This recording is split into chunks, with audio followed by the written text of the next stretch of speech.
Hello, I'm Andrew Pritchard, and thank you for watching today's Canada Regional Forecast, brought to you by Nutrien Ag Solutions. Well, I want to keep reminding you here, we did get a facelift or a revamp to the Nutrien Ag Solutions Weather Story landing page, and with that, we're going to be rolling out more frequent forecasts for the Canadian Prairie. I'll be putting these out Monday, Wednesday, and Friday morning instead of the Tuesday and Friday routine that we've been in, lumping those in with the United States regional forecast. We're going to give Canada its own home. Over on the right side there under the big picture forecast, you can visit that link down here on the bottom right, again, Monday, Wednesday, and Friday, and get this forecast for the Canadian Prairie. We'll jump into the forecast then, looking at the Jetstream. We've continued to see this pattern with a trough digging in over the west, with ridging generally over the eastern two-thirds of at least the United States, but bringing some warmth into the eastern portions of the Canadian Prairie as well. But we've got all kinds of little systems kind of making their way through the flow here, and so it's actually a pretty active pattern across the Canadian Prairie. Over the next 5 days, we'll continue to see warmer conditions across a big chunk of the prairie, but it's going to be warmest as you head off to the east. Also going to be wettest as you head off to the east as well, with an active pattern continuing, with several chances for some significant rainfall here from southeastern Saskatchewan into much of Manitoba. Drier overall as you head west towards Alberta. Waking up and looking at the satellite picture here, we've got another storm system making its way along the U.S. and the Canadian border. Stop me if you've heard that before, right here along southern Saskatchewan into southern Manitoba and in North Dakota. So some thunderstorms going on in there, some showers going on, a quiet picture if you're waking up across portions of southwestern Saskatchewan, much of southern Alberta waking up to a beautiful start to the day on Wednesday. You can kind of see the flow in the atmosphere, though, this onshore flow bringing some precipitation to parts of the Pacific West, and that is going to be the next system that makes its way through the Canadian Prairie here over the next few days. So looking at the radar picture here early on Wednesday morning, we continue to see some pockets of heavy rain here across southwestern or southeastern Saskatchewan into southern Manitoba associated with that storm system, and then maybe some very light precipitation falling here across some of the higher elevations here between Grand Prairie and Calgary. So we're looking at the Jetstream flow here at 500 millibar, and instead of looking at the wind speeds or the height anomalies as I typically do, we're looking at vorticity. And vorticity is areas of spin within the atmosphere. Looking at this chart helps us kind of pick out little pockets where we've got vertical motion. The spin in the atmosphere helps trigger vertical motion. That helps trigger clouds and rain. And of course, that is the active weather that we look for as forecasters. And I just want to show you what this looks like across the Canadian Prairie over the next few days. So here's a storm system. Let's go ahead and we'll flip over. We call them vorticity maximums, or vort max. So we've got one here making its way out of southern Alberta. We've got a big upper level low that's spinning away across the Pacific Northwest again. Let me take the drawings off and just show you where we're headed then as we kind of circle and focus in on the Canadian Prairie. So this first system, this one exits here over the next 24 hours.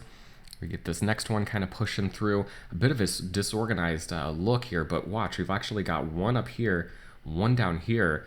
They come together and then kind of meet right here over Saskatchewan. So kind of check this out. We'll bring this back, pulling it forward. I know it's a complex picture there, but here as we get into this would be Saturday evening. We've got one maximum right there and the other one on the back side, but they've kind of combined into this big wave making its way through. So a messy picture that could bring some precipitation to the area as we head through the weekend.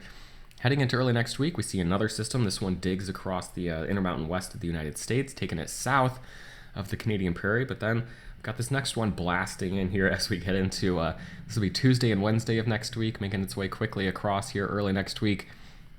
A bit of a quiet period here. This could bring some warmer weather into the area as we head into the mid to late part of next week, and then here comes another one blasting in as we get to the late part of next week, quickly making its way across. So just kind of playing this out, we see a lot of players here as we go through the next 5 to 7 days, and each one of these brings that next chance for some clouds and some rain across the Canadian Prairie. The heaviest rain chance is going to be off to the west. So now we'll look at the precipitation forecast again here, focusing on the Canadian Prairie. Seeing this first storm system makes its way through with some rain across southeastern Saskatchewan and southern Manitoba. Here's that big bowling ball sitting off the coast here of the Pacific Ocean. We'll go ahead and play this out for the next few days, bringing it back here to Wednesday morning. This first storm system makes its way out of southern Manitoba as we head through the later part of the day, but still some chances for some heavy rain throughout the entire day into the early overnight across southern Manitoba. Some light shower chances possible here across southern Alberta, getting into the overnight as well. We see this next kind of wave dig in and bring some precipitation chances to, again, southern Saskatchewan and Manitoba.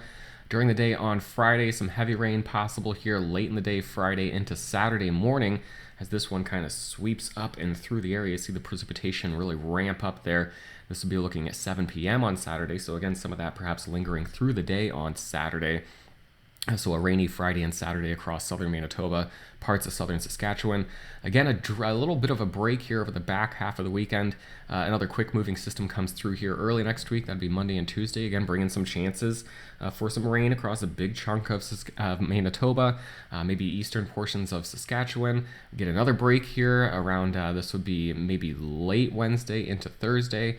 As we get into Thursday and Friday, next storm system comes sweeping through. So really, it's about every 2 days or so, if you're in Manitoba, that we get these opportunities for some heavy rain, maybe every 2 to 3 days with a hit or miss chances across Saskatchewan, but really drier overall as we talk about getting all the way west towards Alberta. Total accumulated precipitation for the next several days. We'll just go ahead and play this out. I'm going to bring it back. We'll start going through time. Here's this first opportunity for some heavy rain across Saskatchewan and Manitoba here that we're talking about today. Getting us into Friday now. Taking it into Saturday, Sunday. I'm not going to focus on individual storm systems here, but just showing you the overall pattern, how it's stacking up as we head into mid next week, stopping here as we get to Wednesday. So taking it through the next 7 days, really seeing the highest chance for more significant precipitation. I should really move this oval east just a tiny bit over southeastern Saskatchewan and then much of Manitoba.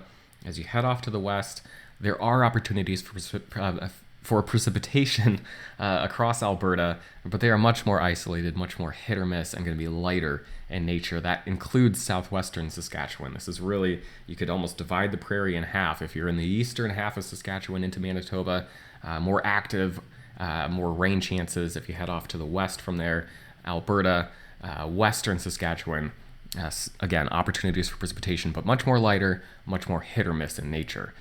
Looking at the temperature trends, again, going to be keeping things warmer overall, warmest to the east, cooler opportunities to the west, but still, again, near average or warmer overall. Opportunities for some cooler temperatures on the backside of some of these storm systems in Alberta, but again, as we get into especially the weekend into early next week, it looks like warmer conditions could return for a big chunk of the prairie, again, early next week into the middle part of next week. Zooming in, taking a look at the precipitation totals here across Alberta, we do get some opportunities here over the next 24 hours for some light precipitation to stack up, but that really is about it. There will be opportunities for some light showers, but we're really talking about hit or miss light rain opportunities. So overall, for the next 5 days, keeping things mostly dry across Alberta. Your high temperatures for the next 5 days, starting out with Tuesday. Jumping ahead to Wednesday, we'll watch a warming trend as we get into the later part of the week. And of course, my brain is still used to the Tuesday-Friday system or the schedule here. So refreshing here, this is Wednesday is what I'm trying to say, not Tuesday. And then this would be Thursday. Warming up as we head into the weekend. Here's Friday. Saturday now seeing high temperatures near 20 across all of Alberta. And then as we finish here with Sunday, lower 20s to the south, near 20s off to the north. Looking over towards Saskatchewan and Manitoba, again, the total precipitation opportunity is going to be highest as you head off to the west, highest off as you head off to the east is what I meant. Really getting my cardinal directions mixed up here on this Wednesday morning. I promise I'll go get another cup of coffee after this. But opportunities here for anywhere between 20 to 70 millimeters of precipitation, maybe a pocket or two of higher totals as we head through the next 5 days. Your high temperatures here over the next 5 days, again, going to be warmer over here. Here is Wednesday, Thursday, Friday, Saturday, and Sunday. As always, Eric Snodgrass will have an in-depth look at the next 1 to 2 weeks in our Thursday morning ag forecast video, and you can catch your next Canadian prairie forecast with me right here on Friday morning. Have a great day.